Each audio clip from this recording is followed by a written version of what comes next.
पिछले एपिसोड में हमने देखा था कि यिंगर ने जैसे ही सबके सामने ये कहा होता है कि चैंतियान उसका बॉयफ्रेंड है तो युनफी के तो दिमाग में आग लग जाती है कि नहीं है, ऐसा कैसे हो गया। इसलिए वो चैंतियान को चैलेंज कर देता है लाइफ और डेथ वाला, वो भी कंपटीशन के अंदर। उसके इस चैलेंज पे चैंतियान मान जाता है कि हाँ, मैं तुझसे लाइफ और डेथ का बैटल लड़ने के लिए तैयार हूँ। उसी के साथ साथ जब चैंतियान सेक्ट में अपना बैच लेने के लिए आया हुआ था तो वो एल्डर उसे बैच देने से मना कर देता है, लेकिन तब वहाँ पर दूसरे एल्डर आकर बैच देने वाले एल्डर को बहुत मारते हैं और अपने हाथों से चैंतियान को बैच देकर उसको नेक्स्ट राउंड में प्रमोट कर देते हैं। जिसके बाद यहाँ से ये एपिसोड शुरू होता है। तो इस एपिसोड की शुरुआत में हम सेक्ट का सीन देखते हैं जहाँ पर एल्डर वेंथियान सभी को कह रहे थे कि मैंने देख लिया है कि तुम लोग यहाँ पर चैंतियान से बहुत ज्यादा नफरत करते हो, लेकिन मैं तुम लोगों को यहाँ पर सिर्फ वार्निंग देने के लिए आया हूँ कि आगे से चैंतियान के ऊपर कभी भी आंख उठाकर मत देखना, वरना तुम लोगों के लिए अच्छा नहीं होगा। तभी वहाँ पर भागते हुए एल्डर लू आ जाता है, वही बैच देने वाला एल्डर। वो एकदम घबराई हुई हालत में यहाँ पर आया हुआ था और एल्डर वेंथियन से कहता है कि एल्डर वेंथियन, आपको मुझे इंसाफ दिलाना होगा, मेरे साथ बहुत बड़ी नाइंसाफी हुई है, मैं ऐसा नहीं रह सकता। एल्डर वेंथियन भी हैरान था कि इसको कौन सा सदमा लग गया जो ऐसी पगलाई हुई हालत में ये भाग भाग कर यहाँ पर आया है। एल्डर लू बताता है कि यहाँ के तो सारे रूल बदल गए, यहाँ पर जितना लोगों को रिस्पेक्ट दी जाती थी वो सब खत्म हो गया। आज एक मामूली से डिसेबल ने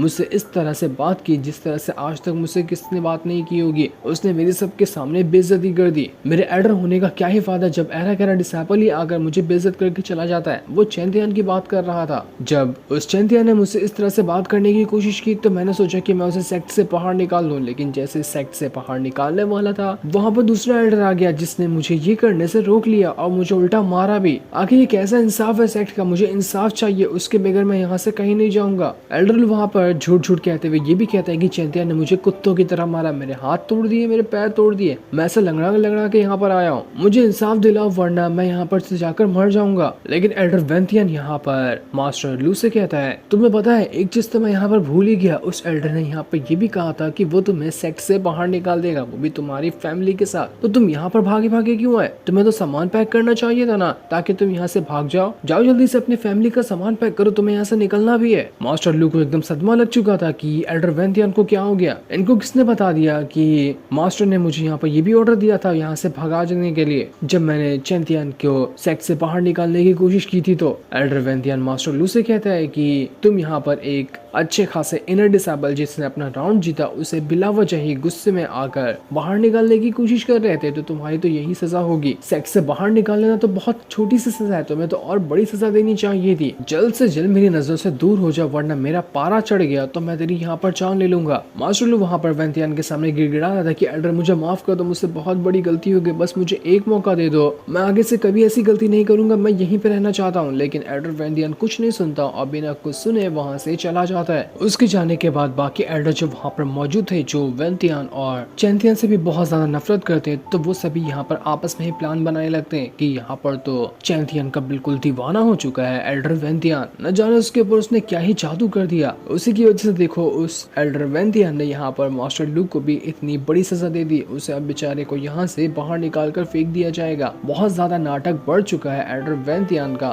तो हमें यहाँ पर कुछ न कुछ कदम उठाना पड़ेगा। बहुत सालों से एल्डर वेंथियन यहाँ का एल्डर बना फिर रहा है, ऐसा लग रहा है कि अब उसकी पोजीशन यहाँ पर छीनने की टाइम आ चुकी है, उसे यहाँ से बाहर निकाल कर फेंक दिया जाएगा ना, तभी हम यहाँ पर आगे चलकर अपना प्लान कुछ बना पाएंगे, वरना तो ये सारे हमारे प्लान को ऐसे ही बर्बाद करता जाएगा। दूसरी तरफ हम चैंतियान को देखते हैं जो अपने दोस्तों के साथ एक नई जगह पर आया था, क्योंकि उसने कंपटीशन का राउंड जीता है तो वो अब से एक इनर डिसेबल बन चुका है, और जहाँ पर एक इनर डिसेबल रहता है उसे वहां पर लेकर आया जाता है, जो जगह बड़ी कमाल की थी और वहाँ पर कल्टीवेशन करने के भी रिसोर्सेज बहुत अच्छे थे। इस जगह को देखकर चैंतियान और ज़ुआन बहुत ज्यादा खुश हो जाते हैं। ये दोनों यहाँ पर खुश हो ही रहे थे कि तभी वहाँ पर उड़ते हुए एक स्पिरिचुअल बर्ड आती है, जो बर्ड यहाँ पर चैंतियान के लिए लाइब्रेरियन का मैसेज लेकर आई थी। लाइब्रेरियन ने ये कहा होता है चैंतियान से कि चैंतियान जल्दी से मुझसे आकर मिलो, मुझे तुम्हें कुछ जरूरी बात बतानी है। ज़ुआन एकदम पगला चुका था कि अरे बाप रे, ये तो बर्ड भी बोलता है, अरे ये कैसा बर्ड है जो चैंतियान को लेने के लिए यहाँ पर आया, वाह बड़ी कमाल की बात है। चैंतियान ज़ुआन चैंतियान को यहाँ पर बाय बाय कहते हुए उस बर्ड पे सवार होकर वहाँ से चला जाता है ताकि देख सके कि लाइब्रेरियन क्या कहना चाह रही है उससे। चैंतियान बड़े मजे से बर्ड पे सवार होकर आसपास का नजारा देखते हुए उसी ओर बढ़ने लगता है जहाँ पर लाइब्रेरियन थी। वो जगह एक पहाड़ पर होती है और यहीं पर लाइब्रेरियन ने उसे बुलाया था। चैंतियान के साथ वो जो बीस्ट होता है वो भी बड़ा ही खुश था। दोनों बड़े मजे से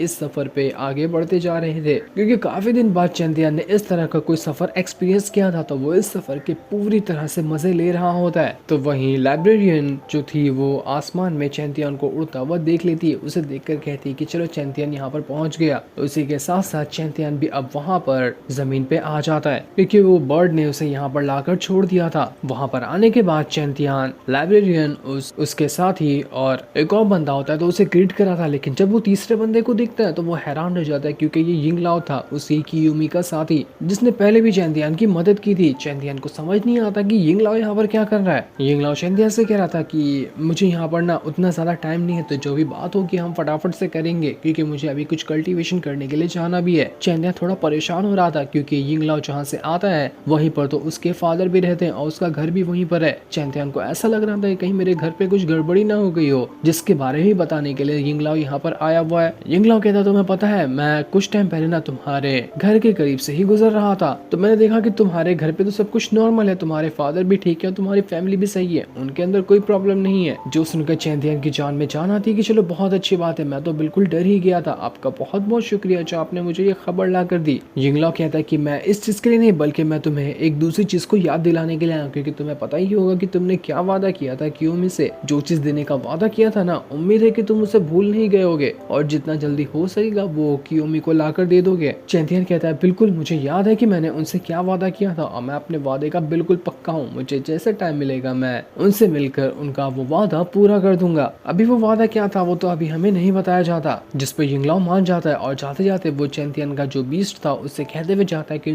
तुम तो बहुत ज्यादा क्यूट हो। इस चीज को देखकर वो बीस्ट शर्म से लाल पीला हो चुका था। उसके जाने के बाद लाइब्रेरियन जो होती है वो चैंतियान से कहती है कि चैंतियान मैं तुम्हें यहाँ पर एक चीज पूछने के लिए बुलाई हूँ, तुम्हें पता है वो चीज क्या है? मैं ये जानना चाहती हूँ कि आखिर तुम्हारे और यिंगर के बीच में चल क्या रहा है। तुम दोनों की चर्चा न पूरे के पूरे सेक्ट में है और जैसे मुझे ये खबर मिली मैं बिल्कुल हैरान रह गई, इसी वजह से मैं तुम्हें यहाँ पर बुलाई हूँ। चैंतियान कहता है अरे आपको ना इस खबर के बारे में जानकारी नहीं निकालनी चाहिए थी, बड़ी बेकार सी और फालतू खबर है, मुझे समझ नहीं आ रहा कि मैं आपको ये कैसे बताऊंगा। लाइब्रेरियन कहती है कि शर्माने और माने की जरूरत नहीं है, जो बात सच है बिल्कुल साफ साफ बताओ और इसकी शुरुआत कैसे हुई मुझे वहां से जानना है। तब यहाँ कर चैंतियान जो होता है लाइब्रेरियन से कहता है कि वो तो शुरुआत हुई थी बिल्कुल एक मिसअंडरस्टैंडिंग से। मैं अपना स्पिरिचुअल वाटर के अंदर नहा रहा था तो मैंने नहीं देखा कि यिंगर भी वहां पर मौजूद थी, बिल्कुल गलती से हुआ था, मैं उसको देखना नहीं चाह रहा था। तो ये थी हमारी पहली मुलाकात। उसके बाद से धीरे धीरे करते हुए हम एक दो बार और मिले। यिंगर को सारे लड़के दीवाना बनते हैं उसका, तो उन लड़कों से पीछा छुड़ाने के लिए उसने झूठ झूठ कह दिया सबके सामने कि वो मुझे पसंद करती है। ये भी बस एक नाटक ही है, आपको इसमें यकीन करने की कोई जरूरत नहीं है। लाइब्रेरियन चैंतियान से कहती कि मैं यहाँ पर तुम्हें एक चीज बताना चाहती हूँ कि तुम यहाँ पर यिंगर के साथ कुछ भी करो उससे कोई मतलब नहीं है, लेकिन क्या तुम उसके फादर के बारे में जानते हो कि वो कौन है, उनका बैकग्राउंड क्या है? उनके फादर का नाम लियो चैन है, क्या तुमने कभी ये नाम सुना है? चैंतियान एकदम हैरान रह जाता है कि हाँ मैं तो लियो चैन का नाम सुना, वो बहुत ज्यादा पावरफुल बंदे थे जिन्होंने आज तक के कभी भी कोई राउंड अपना नहीं हारा, वो हमेशा जीतते ही थे, उनके जैसा पावरफुल बंदा शायद ही कोई होगा। लाइब्रेरियन कहती कि कुछ ऐसी बात है जिसके बारे में तुम नहीं जानते लेकिन तुम्हें वो जानना चाहिए। लियो चैन जो है उन्हें एक गलत इल्जाम के अंदर फंसा दिया गया था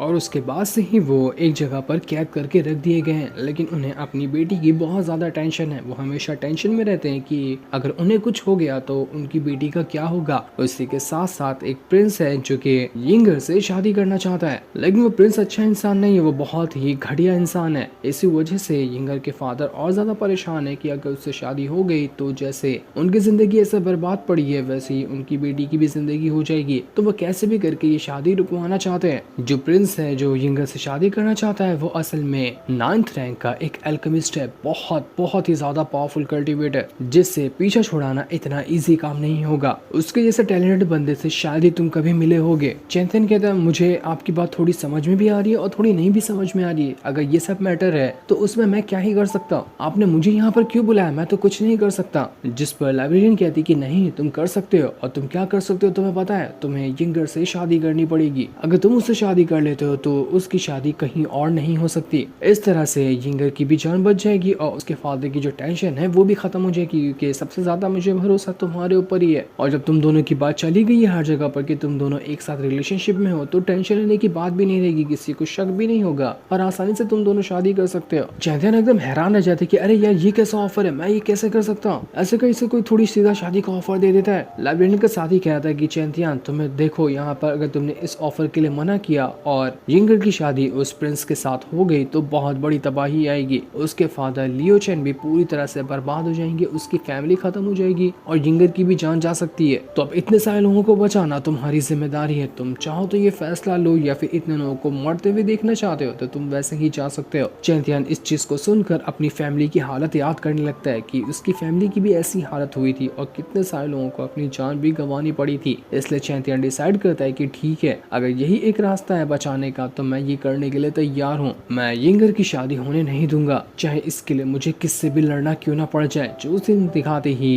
ये एपिसोड यहीं पर एंड हो जाता है। थैंक